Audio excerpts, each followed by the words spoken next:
As doctors, we enter into a social contract. And that social contract is professional, in our everyday lives, in the work that we do, but it's also financial. You enter into a contract in that you exchange your work for money. And you enter into the cycle that Robert Kiyosaki coined as the middle class syndrome. Your paycheck goes up. Your professional status improves over time. And you end up getting lifestyle inflation. You end up buying things that you wanted before and you couldn't buy, but now you can. You get a nice car. You buy yourself some nice caprices, right? A nice holiday here and there, whatever.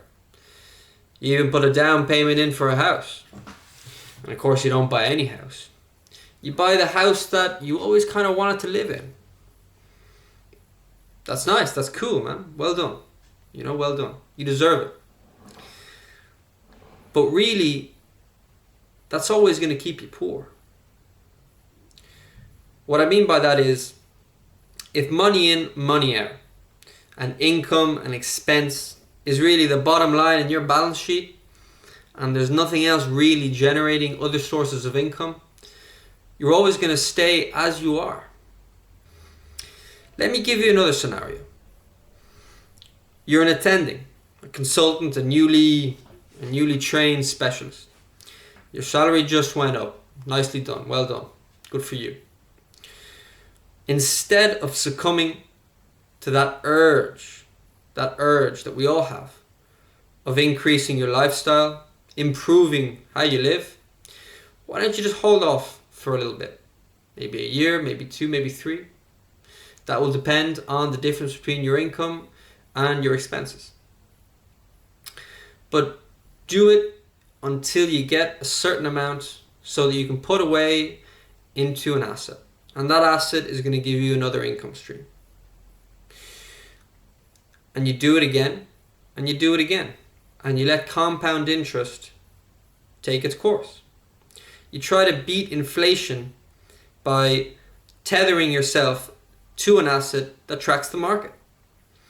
If you've got inflation at 5, 6, 7% on average over a 20, 30 year period, and your salary stays the same, you're just getting poor, mate.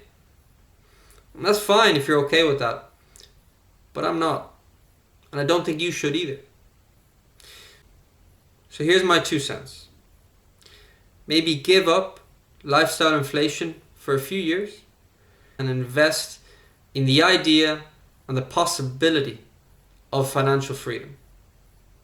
Now, that concept's all over the place. It's all over YouTube. It's all over the internet. What is it? Well, for me, financial freedom really is extricating yourself from the cycle of money in, money out. And it means that you don't need to have a salaried employment to maintain the kind of life that you want, be it what that may be. I think it's an interesting idea. I think it's worth investing in, or at least giving it a little bit of thought. That's just my 2 cents, guys. Hope that helps. Let me know if that helps you. Let me know in the comments. All the best.